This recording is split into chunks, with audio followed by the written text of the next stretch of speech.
It was a bright, sunny Saturday afternoon in downtown Chicago, the kind of day where the sky seemed endless and blue, and the air carried just enough warmth to make everyone feel alive. Linda Williams, a grandmother with soft brown skin and eyes, full of kindness, walked hand in hand with her two grandchildren, Marcus, who was 8, and Ava, who was 6. They were heading toward Millennium Park, one of their favorite places to spend time together.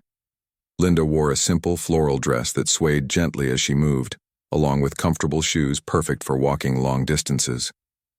Her gray hair was tied neatly into a bun, and her smile lit up the park as they approached the famous Cloud Gate sculpture, also known as the Bean. It gleamed under the sunlight, reflecting the clouds and the people gathered around it. Children laughed, couples took selfies, and families enjoyed picnics on the grass nearby. Everything about the scene felt peaceful and joyful. "Grandma, can we go see the Bean?" Marcus asked excitedly, pointing at the shiny structure. He loved how distorted his reflection looked when he stood close to it. "Of course," Linda replied warmly. She always made sure to say yes to her grandchildren's requests whenever possible. They meant the world to her, and spending time with them brought her immense happiness. As they neared the sculpture, Ava clutched her grandmother's hand tightly. "Can I run ahead?" she asked shyly, glancing up at Linda with big, hopeful eyes. "Stay close, sweetheart," Linda said gently. "But yes, you can run a little." Ava giggled and darted forward, her tiny legs carrying her as fast as they could. She stopped near the base of the sculpture, staring up at its curved surface in awe. Marcus joined her moments later, pulling out a small toy car from his pocket. He began racing it along the smooth pavement, pretending it was zooming through imaginary streets. Linda watched them fondly, leaning against a nearby bench. She thought about how lucky she was to have such wonderful grandchildren. Their laughter filled the air, blending perfectly with the sounds of the bustling park. For a moment, everything felt perfect, but then something unexpected happened. While playing, Marcus accidentally bumped into a man who had been standing nearby. The man stumbled slightly before turning around sharply, his face red with anger. "Hey, watch where you're going, kid," he snapped loudly, glaring down at Marcus. Marcus froze, his toy car slipping from his fingers. His cheeks turned pink as he stammered an apology. I'm sorry, sir. I didn't mean to." Before he could finish, the man cut him off. "You should be more careful. Kids these days don't know how to behave." Linda immediately stepped forward, placing herself between the man and her grandson. Her voice remained calm but firm. "Excuse me, sir," she said politely. "He already apologized. There's no need to speak to him like that." The man crossed, his arms over his chest, clearly unimpressed. "And who are you supposed to be, some kind of babysitter?" "I'm his grandmother," Linda replied evenly, refusing to let his rudeness rattle her. "And I think it's best if we all move on now." For a brief moment, it seemed like the situation might diffuse. But then, 2 police officers appeared out of nowhere, alerted by the commotion. One of them was tall and broad-shouldered, with short blonde hair and a stern expression. His name tag read, Officer Brian Miller.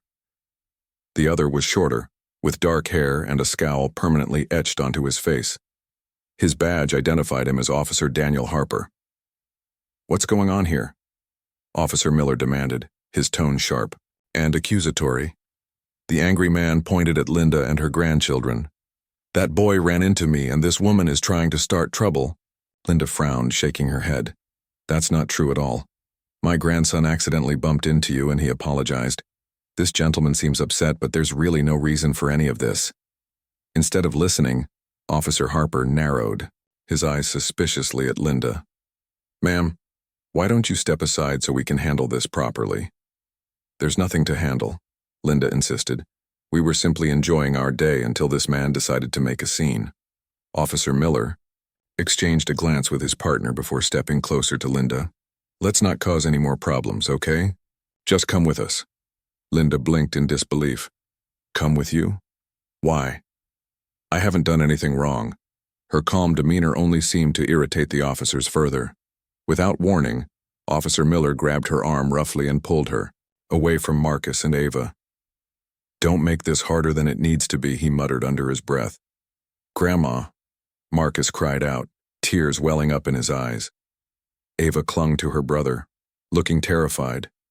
"Everything will be fine," Linda assured them, though her heart ached at the sight of their distress. She tried to pull her arm free, but Officer Miller's grip tightened painfully. "Please let me explain to my grandchildren what's happening. They're scared." "No explanations," Officer Harper snapped. "Just cooperate." Within minutes, Linda found herself being shoved into the backseat of a patrol car. The doors slammed shut behind her, cutting her off from Marcus and Ava. Through the window, she could see her grandchildren sobbing uncontrollably, surrounded by curious onlookers. Some people whispered amongst themselves while others recorded videos on their phones. None of them stepped forward to intervene. As the car drove away, Linda sat quietly, her mind racing. She couldn't believe what had just happened, all because of a minor accident involving a child and a grumpy stranger. These officers hadn't even bothered to hear her side of the story. Instead, they'd treated her like a criminal based solely on prejudice. Her thoughts drifted to her late mother, who had often spoken of their family's unique heritage. Stories passed down through generations hinted at powers beyond comprehension, powers connected to nature itself. As a young girl, Linda had dismissed those tales as mere folklore, but now, sitting alone in the cold confines of the patrol car, she wondered if perhaps there was truth to them after all. Little did anyone know, including the officers who had detained her, that Linda Williams was far more than she appeared to be, and sooner or later they would discover exactly what that meant. The patrol car sped through the streets of Chicago, its siren wailing loudly as it cut through traffic. Inside, Linda sat silently, her hands resting calmly on her lap, despite the handcuffs binding her wrists. She stared out the window, watching the city blur past. Her mind was a whirlwind of emotions, anger, sadness, and frustration, but she refused to let them show on her face. Instead, she focused on keeping her breathing steady, drawing strength from years of resilience. In the back seat, Officer Brian Miller glanced at her in the rearview mirror. "You better not cause any more trouble," he warned, his tone sharp and dismissive. Linda didn't respond. She simply turned her head slightly, meeting his gaze in the mirror with an expression so calm it made him uneasy. For a brief moment, he wondered if he had misjudged the situation. But then he shook off the thought, reminding himself that people like her were always looking for attention or trying to play the victim. Meanwhile, at Millennium Park, Marcus and Ava stood frozen, their small bodies trembling as they watched the patrol car disappear into the distance. Tears streamed down their faces and their cries echoed through the park. Passers-by stopped to see what was happening, some offering words of comfort while others recorded videos of the distraught children. "Where's Grandma?" Ava sobbed, clutching her brother's arm tightly. "Why did they take her?" Marcus didn't know how to answer. His chest felt tight and his stomach churned with fear. He had never seen anything like this before. All he knew was that his grandmother, his kind, loving grandma, had been taken away by strangers who hadn't even listened to her. It didn't make sense. None of it made sense.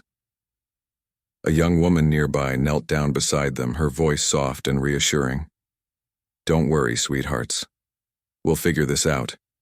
Do you know your parents' phone numbers?" Marcus nodded slowly, wiping his tears with the back of his hand. He rattled off his father's number and the woman quickly dialed it on her phone. After a few rings, Eric Williams answered, his voice tired but friendly. He had just finished a long day at work and was about to sit down for dinner when the call came in. "Hello?" he said, expecting a client or colleague. "Mr. Williams? This is Sarah. I'm here at Millennium Park with your kids. Something happened, and I think you need to come right away." Eric's heart skipped a beat. "What do you mean? What happened? To my kids? They're okay," Sarah assured him quickly. "But they're very upset. It's about your mother. Your mom was taken away by the police." Eric froze, his mind struggling to process the words. Taken away? What are you talking about? Why would the police take my mom? I don't know all the details, Sarah admitted. But there was some kind of argument, and then officers showed up and arrested her. Your kids saw everything. Without another word, Eric grabbed his keys and rushed out the door.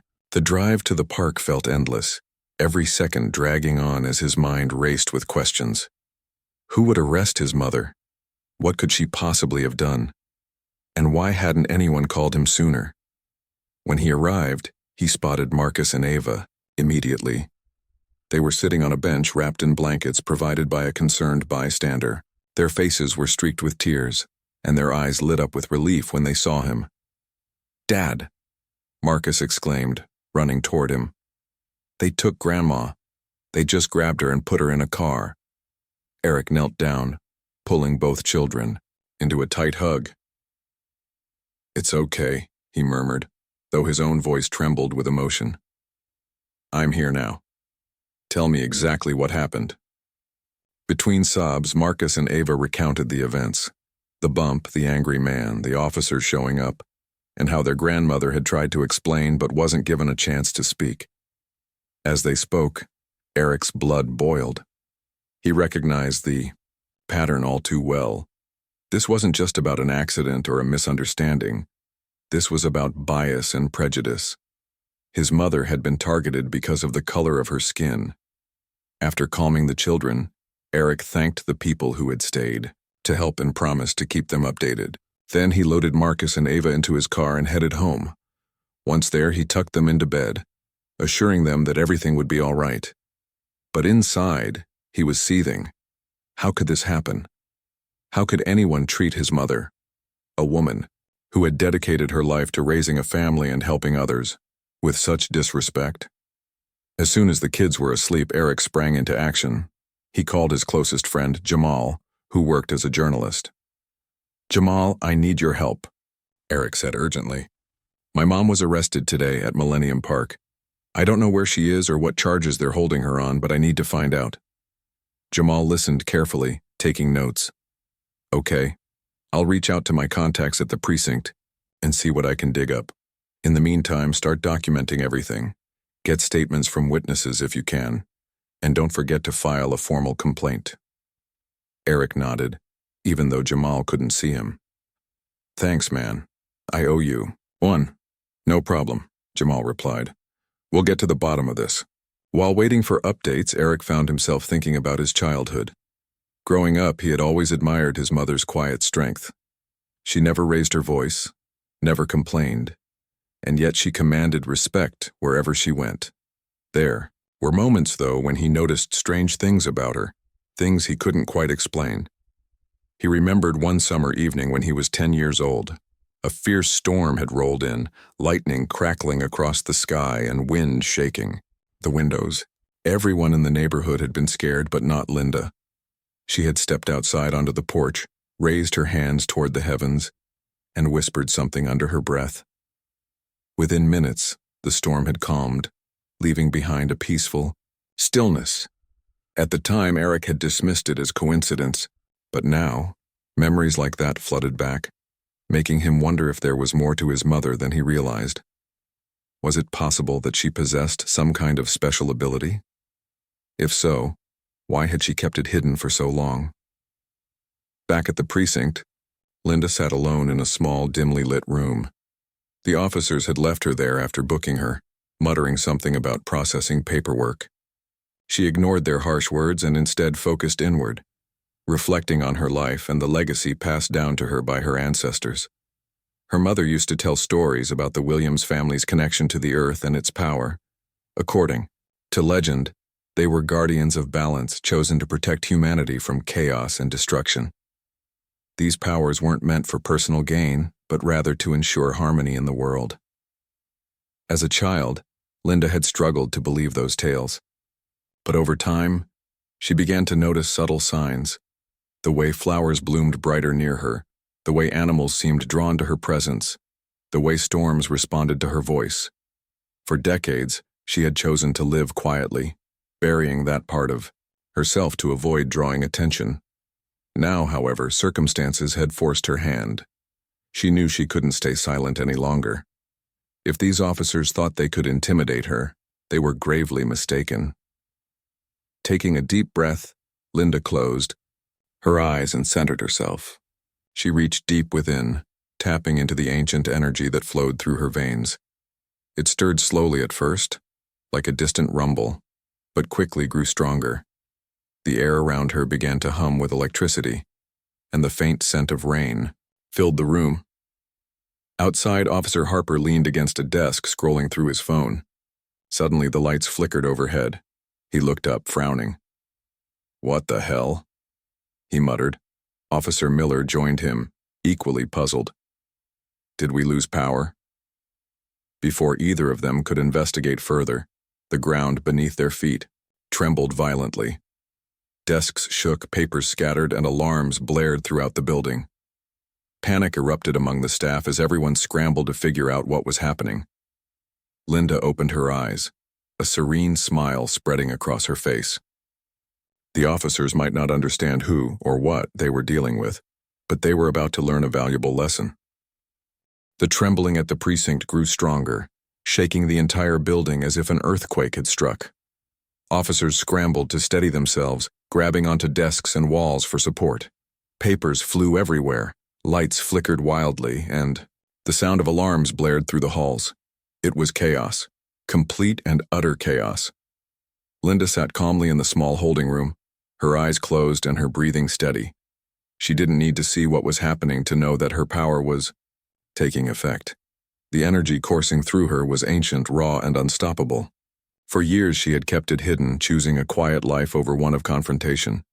But now, faced with injustice, she could no longer remain silent. This was her moment to show the world, and those who had wronged her, that she was far more than they had assumed. Outside the holding room, Officer Brian Miller stumbled down the hallway, trying to regain his balance. "What's going on?" he shouted, his voice tinged with panic. He had never experienced anything like this before. Earthquakes weren't common in Chicago, and even if one had occurred, why would it target just the precinct?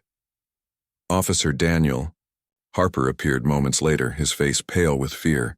"I don't know," he yelled back, "but we need to get everyone out of here."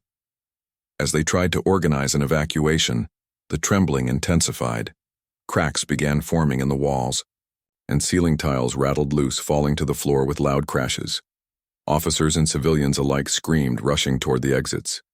No one understood what was causing the destruction, or why it seemed to be centered around the holding area where Linda was being detained. Inside the room, Linda stood up slowly.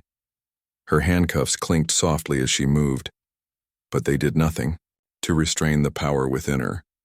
She whispered words in a language older than time itself, her voice low and melodic.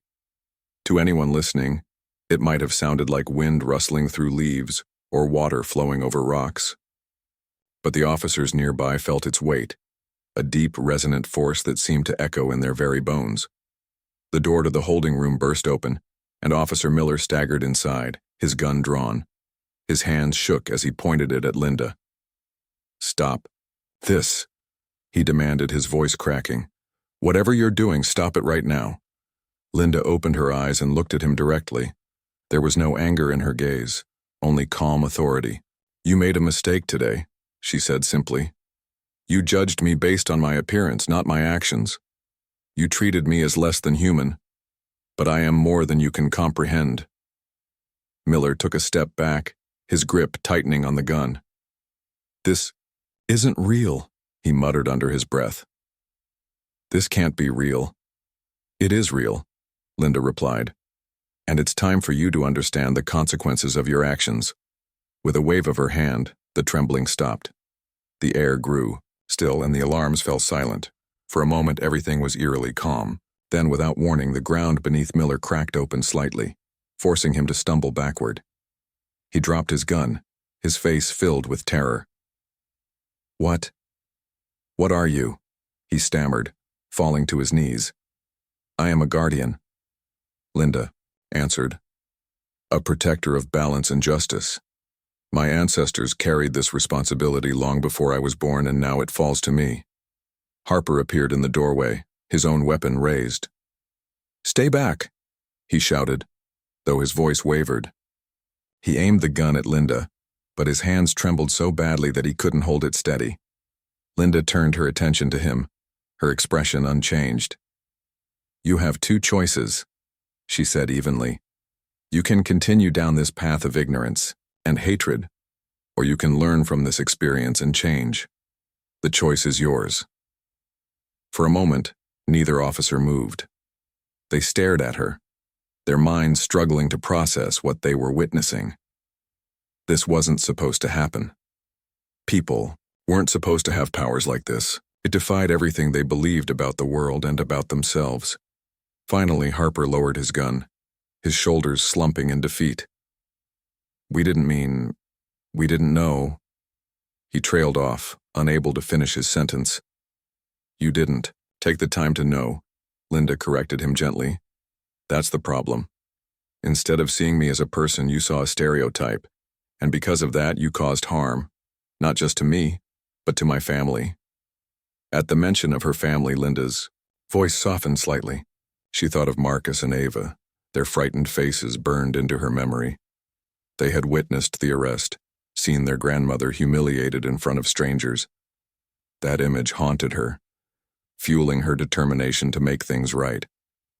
"Please," Miller begged, his voice barely above a whisper. "Just let us go. We won't bother you again." Linda studied them for a moment, weighing their words. She knew that fear could drive people to say anything, but she also sensed a glimmer of sincerity in their pleas. They were scared, not just of her power, but of the unknown. Perhaps there was hope for them yet. "Very well," she said finally. "I will spare you from further harm. But remember this moment. Remember how it feels to be powerless, to have your assumptions shattered. Let it guide you in the future." With another wave of her hand, the room returned to normal. The cracks in the floor sealed themselves, and the scattered papers floated back to the desks as if guided by an invisible hand. The officers blinked in confusion, their memories of the past few minutes beginning to blur.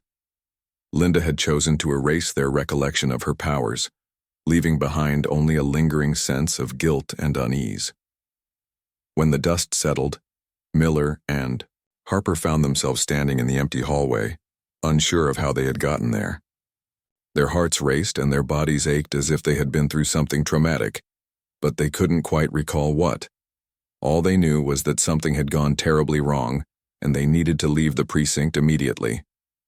Meanwhile, Eric Williams paced anxiously in his living room, waiting for updates from Jamal. His friend had promised to reach out to contacts at the precinct, but so far, there was no news.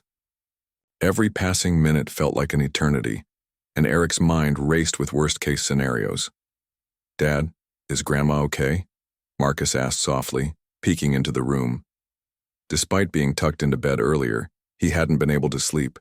Neither had Ava, who stood beside him, clutching her stuffed rabbit tightly. Eric forced a smile, kneeling down to their level. "I'm sure she's fine, buddy. Grandma's strong. She'll be home soon." "But why did they take her?" Ava asked, her voice trembling. "She didn't do anything bad." Eric sighed, pulling both children into a hug. "Sometimes people make mistakes. They judge others unfairly because of how they look or where they come from. That's what happened to Grandma today, but don't worry. We're going to fix it." As he spoke, his phone buzzed on the coffee table. It was Jamal. Eric grabbed it quickly, answering with a mix of hope and dread. "Tell me you have something," he said without preamble. "I do," Jamal replied. "Word is spreading fast. Something strange happened at the precinct tonight. An earthquake, maybe. Officers are refusing to talk about it, but witnesses claim it started after your mom was brought in. Whatever went down, it spooked them enough to release her." Eric's heart leapt with relief. "Is she safe? Do you know where she is?" "She's heading home as we speak," Jamal confirmed. "Apparently, she walked out of the precinct herself, untouched. No charges, no explanations, just gone." Eric thanked Jamal profusely before hanging up. Turning to his children, he smiled widely. "Good news, guys. Grandma's coming home." Marcus and Ava cheered, hugging each other tightly. For the First time all evening, they felt a glimmer of hope. Their grandmother was safe, and soon everything would be all right again. When Linda finally arrived home, the sight of her grandchildren running to greet her brought tears to her eyes. She knelt down, opening her arms wide as Marcus and Ava threw themselves into her embrace. "I'm so sorry you had to see that today," she murmured, kissing the tops of their heads. "But I want you to remember something important. No matter what happens, you should always stand up for what's right, even when it's hard, and never let anyone make you feel small or unimportant." Eric joined them, wrapping his arms around his mother. "Mom, I don't know what happened back there, but thank you for coming home safely. We love you." Linda smiled, her eyes shining with warmth. "I love you too, sweetheart. More than you'll ever know." Though the night had been long and difficult, it had also marked a turning point. Not just for Linda, but for her entire family. From this day forward, they would face the world together, united by love, strength, and the knowledge that they were capable of far more than anyone realized. The next morning, sunlight streamed through the windows of Linda Williams's small but cozy home. The house was filled with warmth, not just from the sun, but also from the laughter and chatter of her family. Marcus and Ava sat at the kitchen table, munching on pancakes while Eric poured coffee for himself and his mother. After the events of the previous night, everyone seemed determined to enjoy a peaceful breakfast together.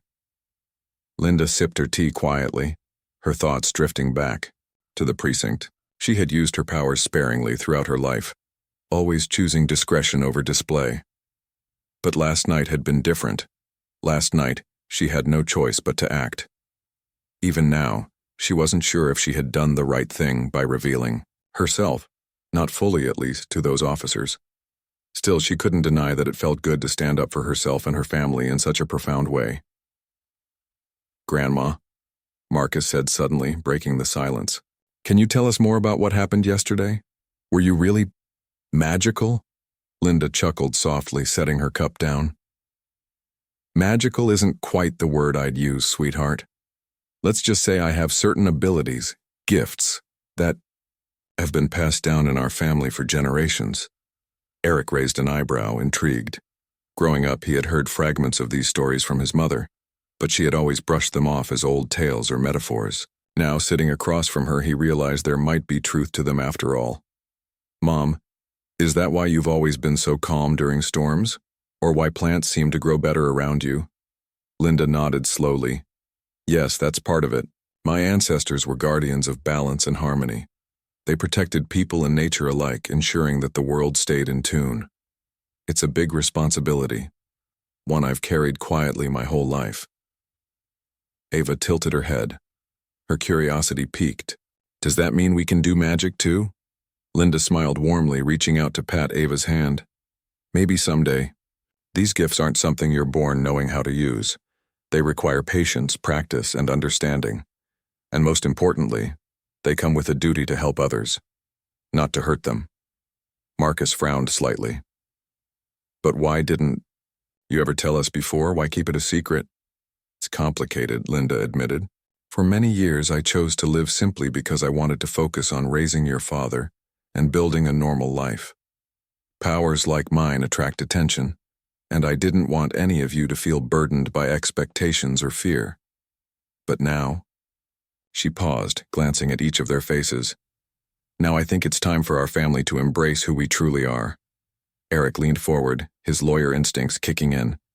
"What does this mean for us, Mom? If people find out about your abilities, or ours, they'll ask questions. Some might even try to exploit them." "I know," Linda replied. "That's why we need to be careful. Not everyone will understand or respect what we can do, but I believe that if we use these gifts wisely, we can make a difference in the world. We can fight against injustice and protect those who can't protect themselves." Her words hung in the air, resonating deeply with everyone at the table. For Eric, it was a call to action, a reminder of why he had become a civil rights lawyer in the first place. For Marcus and Ava, it was the beginning of a journey into a world far greater than they had imagined. Later that afternoon, Eric decided to visit the precinct where his mother had been detained. He needed answers, not just for himself, but for his family. Jamal had already started digging into the story, but Eric wanted to see firsthand how the officers were handling the aftermath of whatever had happened. When he arrived, the atmosphere inside the station was tense. Officers moved about nervously, avoiding eye contact with visitors. A few desks were still cluttered with papers, evidence that the chaos from the previous night hadn't been completely cleaned up. Eric approached the front desk, introducing himself to the receptionist. "I'm here to speak with someone about my mother, Linda Williams," he explained. "She was brought in yesterday under questionable circumstances." The receptionist hesitated, clearly uncomfortable. "I'm sorry, sir, but I don't have any information on that case. Maybe try speaking with Lieutenant Carter upstairs." Eric thanked her and headed toward the stairs. As he climbed, he noticed several officers, whispering among themselves, their expressions uneasy. Whatever had occurred the previous night, it had left a lasting impact. Lieutenant Carter's office was near the end of the hallway. Eric knocked gently, waiting for permission to enter. When he stepped inside, he found the lieutenant seated, behind a cluttered desk, rubbing his temples as if nursing a headache. "Mr. Williams?" Carter asked, looking up. "Please sit down." Eric took a seat, his posture confident yet respectful. "Thank you for seeing me, Lieutenant. I wanted to discuss what happened to my mother yesterday. From what I've heard, there were unusual events at the precinct." Carter sighed heavily, leaning back in his chair. "Unusual doesn't begin to cover it. Look, Mr. Williams, I'll be honest with you. Your mother was detained based on a misunderstanding, an unfortunate one, and then, well, things got out of hand." "Out of hand how?" Eric pressed, keeping his tone steady. "There was some kind of disturbance," Carter admitted reluctantly. "An earthquake, maybe? Or something else entirely? All I know is that 2 of my officers are refusing to talk about it and half the staff is spooked. Whatever happened, it centered around your mother." Eric nodded, filing away the information. "And what happens now? Are charges being filed?" "No charges," Carter said firmly. "We've already released your mother without incident. Frankly, I don't want this situation escalating further. My priority is maintaining order here, not stirring up controversy." "That's understandable," Eric replied. "But let me make one thing clear. If anyone tries to harass my mother, again, or my family, you'll hear from me. And trust me, you won't like the outcome." Carter held up his hands defensively. "Message received, Mr. Williams. You have my word. We'll leave your family alone." Satisfied, Eric stood and shook the lieutenant's hand before leaving the precinct. As he walked back to his car, he reflected on the conversation. Something monumental had happened the previous night, and though the details remained unclear, one thing was certain: his mother had changed the game. Back at home, Linda gathered her grandchildren in the living room. She had spent the morning preparing for this moment, gathering items that would help explain their family's legacy. On the coffee table lay an old photo album, a wooden box carved with intricate patterns, and a small potted plant that seemed to glow faintly under the sunlight. "This," Linda began, pointing to the box, "has been in our family for generations. Inside you'll find objects tied to our ancestors' powers, tokens meant to guide and protect us." She opened the box carefully, revealing a collection of stones, feathers, and dried herbs. Each item carried significance, representing elements of nature and spirit. Linda picked up a smooth black stone and handed it to Marcus. "This stone symbolizes strength and grounding. Keep it close when you feel unsure or afraid." Next, she gave Ava a delicate feather. "This represents freedom and intuition. Trust your instincts, sweetheart. They'll lead you in the right direction." Finally, she gestured to the glowing plant. "And this teaches us about growth and resilience. Even in harsh conditions, life finds a way to thrive. That's what we must do. Grow stronger despite challenges." As Marcus and Ava examined their gifts, Eric watched silently, marveling at the depth of his mother's wisdom. He realized that this wasn't just about unlocking supernatural abilities. It was about instilling values of courage, compassion, and responsibility. "Remember," Linda added, her voice soft but firm, With great power comes great accountability. Use what you learn to uplift others, not to dominate them. Together, we can create a brighter future, for ourselves and for everyone around us. Her words lingered in the room, filling it with hope and purpose. For the first time in years, Linda felt a renewed sense of connection, not only to her ancestors, but also to her children and grandchildren. This was more than a legacy. It was a promise, and she knew deep down that her family was ready to honor it. The days that followed were a whirlwind of activity for the Williams family. News of the mysterious events at the precinct spread quickly, sparking whispers and speculation across Chicago. Social media buzzed with videos and photos taken by bystanders who had witnessed parts of the incident, though none of them captured the full truth. Some claimed it was an earthquake, others said it was a freak accident involving faulty wiring, and a few even suggested supernatural forces were involved. But no one could agree on what exactly had happened, or why. Eric worked tirelessly to ensure his mother's story reached the right ears. He contacted journalists, civil rights organizations, and community leaders, sharing details of the officer's misconduct while carefully omitting any mention of Linda's powers. His goal was simple: shine a light on systemic racism and police bias without drawing unnecessary attention to his family's unique abilities. Jamal played a key role in this effort, writing articles that highlighted the injustice Linda had faced and calling for accountability within law enforcement. Meanwhile, Marcus and Ava became eager students under their grandmother's guidance. Every afternoon they gathered in the backyard, where Linda began teaching them about their heritage and the responsibilities that came with it. She started small, showing them how to connect with nature and listen to its rhythms. They practiced, meditating beneath the shade of an old oak tree, learning to feel the energy pulsing through the earth. At first it seemed strange to the children, but soon they discovered a sense of peace they had never felt before. "Close your eyes," Linda instructed one sunny afternoon as the three of them sat cross-legged on the grass. "Feel the ground beneath you.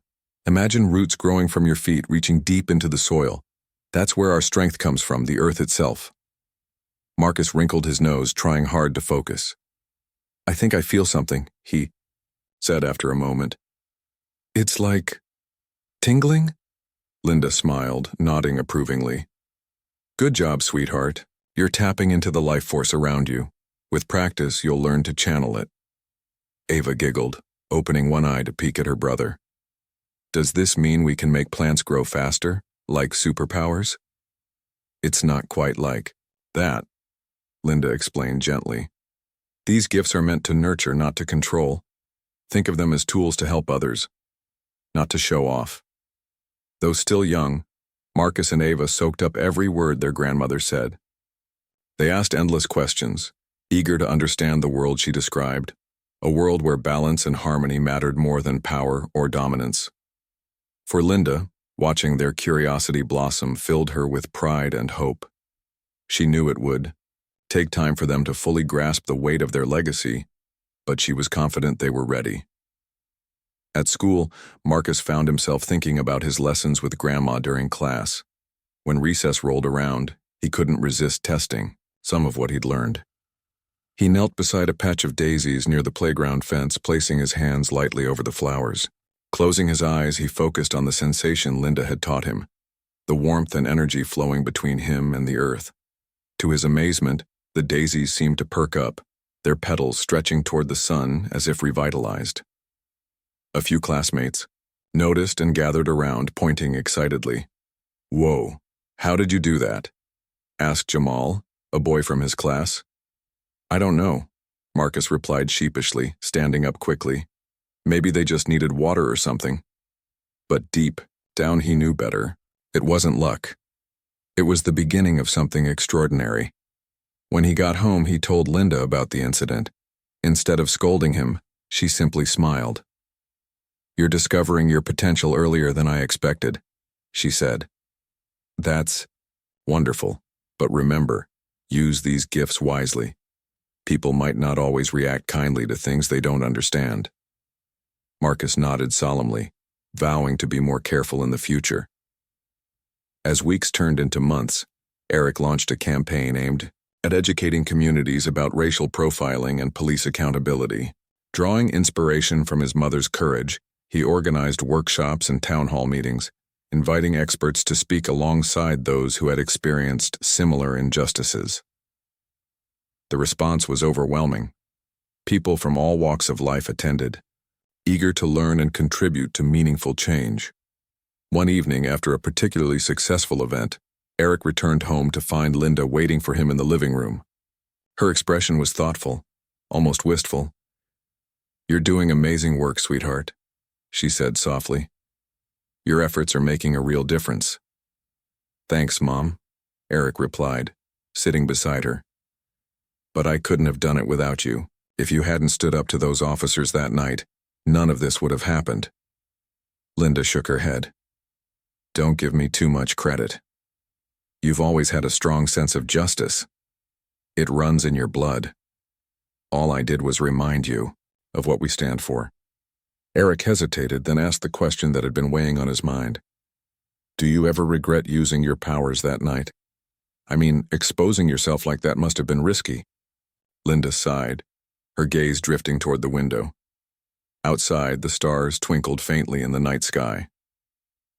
"Regret is a complicated emotion," she admitted. "Yes, part of me wishes I could have handled the situation differently, without revealing so much. But another part of me knows it was necessary. Sometimes showing people the truth is the only way to open their eyes." Her words resonated deeply with Eric. He realized that his mother's actions weren't just about defending herself, they were about breaking cycles of ignorance and fear. By standing tall and unapologetic, she had inspired not only her family, but countless others who heard her story. On weekends, the entire family spent time together outdoors, exploring parks and nature trails. These outings gave Linda opportunities to teach Marcus and Ava practical skills, such as identifying medicinal plants and understanding weather patterns. Each lesson reinforced the importance of respecting the natural world and working in harmony with it. During one such trip, the group hiked to a quiet clearing surrounded by towering trees. Linda stopped suddenly, closing her eyes as if listening to something only she could hear. "Do you feel that?" she asked, turning to the children. They nodded eagerly, sensing a subtle shift in the air. The wind rustled through the leaves, carrying with it a feeling of calm and connection. "This is sacred ground," Linda explained. "Places like this remind us of our place in the universe. Not above it, but part of it. Never forget that." As they stood there, hand in hand, Eric snapped a photo of the moment. Looking at the image later, he marveled at how naturally they fit together. A family united not just by blood, but by purpose. By winter, the Williams family had become a symbol of resilience and hope in their community. Neighbors often stopped by to thank Linda for her bravery or ask Eric for advice on advocacy efforts. Even Marcus and Ava gained reputations as kind-hearted kids who cared deeply about fairness and kindness. One snowy evening, as the family gathered around the fireplace, Linda shared a final piece of wisdom. "Our journey doesn't end here," she said, her voice steady and warm. "There will always be challenges ahead, moments when we'll need to choose between silence and action. But as long as we stay true to ourselves and each other, we'll overcome anything." Eric smiled, pulling his mother into a hug. "We couldn't have asked for a better teacher, Mom. Thank you for everything." Marcus and Ava chimed in, wrapping their arms around her too. "Yeah, Grandma," Marcus added. "You're the coolest grandma ever." Linda laughed, tears glistening in her eyes. "And you're the best grandchildren anyone could ask for. Together we'll keep moving forward, one step at a time." In that cozy living room, surrounded by love and laughter, the Williams family prepared to face whatever lay ahead.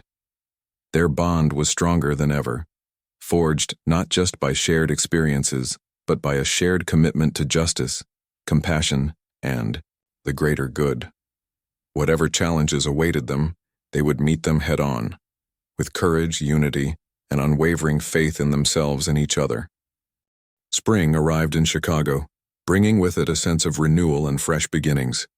The city seemed to wake up from its winter slumber, with flowers blooming along sidewalks and parks buzzing with activity. For the Williams family, this season marked not just a change in weather but also a new chapter in their lives, a chapter defined by growth, unity, and purpose. Linda spent her mornings tending to her garden, nurturing plants that seemed to thrive under her care more than ever before. Neighbors often stopped by to admire her work, commenting on how vibrant her flowers looked compared to others in the neighborhood. She would smile modestly, explaining that it was all about patience and understanding what each plant needed to flourish. What she didn't mention was the subtle energy she poured into the soil, encouraging roots to dig deeper and leaves to stretch higher toward the sun. Marcus and Ava joined her whenever they could, eager to learn more about their grandmother's methods. They had grown comfortable with the idea of their family's special abilities, though they still marveled at the small miracles they witnessed every day. One afternoon, while helping Linda plant tulip bulbs, Ava noticed something unusual. "Grandma, why do the seeds you touch grow faster?" she asked innocently, pointing at a row of sprouts that had already broken through the soil despite being planted just days ago. Linda chuckled softly, kneeling beside her granddaughter. "It's not just me," she replied. "The earth responds to kindness and care. When we treat it with respect, it gives back tenfold." Ava tilted her head thoughtfully. "So, it's like magic, in a way," Linda said with a gentle smile. "But remember, these gifts aren't meant for show. They're tools to help us make the world a little better. One flower, one tree, one person at a time." Eric, meanwhile, continued his advocacy work, which had gained significant momentum over the past few months. His campaign against racial profiling and police misconduct had inspired similar efforts across the country, drawing attention from national media outlets. People were listening, not just to Eric's words, but to the stories of those who had faced injustice firsthand. One evening, he received an invitation to speak at a major conference focused on civil rights and social justice. It was an honor he hadn't expected, but one he accepted wholeheartedly. As he prepared his speech, he found himself reflecting on everything his mother had taught him, not just about fighting for equality, but about leading with compassion and humility. On the day of the event, Marcus and Ava accompanied Eric to the auditorium, sitting proudly in the front row as their father took the stage. The room fell silent as Eric began speaking, his voice steady and heartfelt. "When my mother was detained last year, I saw firsthand how prejudice can blind people to the humanity of others," he said, looking out at the audience. "But I also saw something else, courage. My mother showed me that standing up for what's right isn't always easy, but it's always worth it." He went on to share examples of ordinary individuals making extraordinary impacts in their communities, emphasizing the importance of collective action. By the end of his speech, the crowd erupted into applause, many rising to their feet. Among them were Marcus and Ava, clapping enthusiastically as they beamed with pride. Afterward, Eric returned to his seat, hugging his children tightly. "How did I do?" he asked, grinning. "You were awesome, Dad," Marcus exclaimed. "Everyone loved you." "I'm so proud of you," Ava added, squeezing his hand. Eric ruffled their hair affectionately. "Thanks, guys. But none of this would have been possible without Grandma. She's the real hero here." Back home, Linda listened as Eric recounted the highlights of the conference. Her eyes sparkled with pride as she watched her son recount moments of connection and inspiration. Though she preferred staying out of the spotlight, she couldn't deny the impact her actions had made, not just on her own family, but on countless others who had heard their story. That night, after dinner, the family gathered in the living room to discuss their plans for the future. Linda sat comfortably in her favorite armchair, sipping tea as Marcus and Ava sprawled on the floor nearby. "So, what's next for us?" Eric asked, leaning forward. "We've come a long way since last year, but there's still so much to do." "Well," Linda began thoughtfully, "we'll keep doing what we've always done, helping where we can and standing up when it matters. But now we have something extra. Knowledge. knowledge of who we are and what we're capable of. She glanced at Marcus and Ava, her expression softening. You two are growing into amazing young people. Your powers will develop over time, but remember, it's not about strength or showmanship. It's about using your gifts to lift others up. Marcus nodded solemnly. I want to help people like you and Dad do. Me too, Ava chimed in. Maybe I can teach kids how to take care of plants and animals. That sounds perfect, Linda said warmly. There are so many ways to make a difference. You'll find your path when the time is right. Eric smiled, feeling a deep sense of gratitude. Despite everything they had been through, his family remained stronger than ever. Together, they had turned pain into purpose, transforming a moment of injustice into a catalyst for positive change. As spring gave way to summer, the Williams family embraced their roles as protectors and advocates. Eric expanded his outreach efforts, partnering with schools and community organizations to educate youth about civil rights and activism. Linda continued mentoring Marcus and Ava, guiding them as they explored their abilities, and the children themselves became ambassadors of kindness, spreading joy wherever they went. One sunny afternoon, the family visited Millennium Park, the very place where their journey had begun. The bean gleamed brightly under the midday sun, surrounded by laughing children and smiling tourists. Standing near the sculpture, Linda placed a hand on Marcus and Ava's shoulders. This park holds a lot of memories for us, she said quietly. Some good, some difficult. But every experience has shaped us into who we are today. Marcus looked up at her, his eyes filled with admiration. I'm glad we came back. It feels different now. Better. It does, Linda agreed. Because we're different. We've learned to face challenges with courage and to use our gifts wisely. And no matter what happens next, we'll do it together. With that, the family walked hand in hand through the park, soaking in the beauty of the day. Around them, life moved forward as usual, but for the Williamses, nothing would ever be quite the same again. They carried within them a legacy of resilience, love, and hope, a legacy that would guide them for generations to come. Though the road ahead might hold obstacles, they faced it with unwavering determination. After all, they weren't just a big family. They were guardians of balance and justice. And as long as they stood united, there was no challenge they couldn't overcome.